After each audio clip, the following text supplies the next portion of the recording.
How do you know if your dog is anxious or just a normal, hyper, scared puppy? Okay, that's an interesting question, because if you've got a scared puppy, that is kind of the very definition of anxiety. So a normal puppy will not be scared is the first thing that I want to say in response to your question.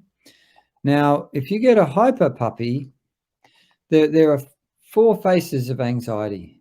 There's two faces that are really easy to see, really easy to pick up. And most people will go, oh, wow, that's an anxious dog. That's the fight face, which is the dogs that are lunging, barking, perhaps being aggressive. There's the freeze face, where they go still or become suppressed. Then you have the flee face, which they run away. They try to escape whatever they're fearful from. And then you have the fidget face of anxiety, which are these dogs that are hyperactive and crazy. If people come to visit, often these dogs will be jumping all over them, totally unresponsive to commands. They just lose the plot.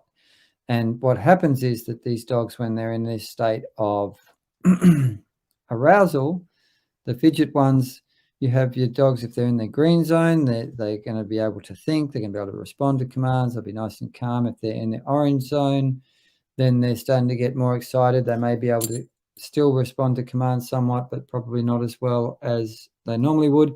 And if they go into the red zone, then their front brain turns off and they can't understand anything that you're communicating to them. So therefore they can't respond to commands. So how do you know if your dog is anxious? If you've got a dog that's hyper and they can't switch off, they never relax, they're always hypervigilant, they never rest deeply during the day, then you've got an anxious dog, and you've got a dog who you need to teach how to be calm and how to regulate into relaxation.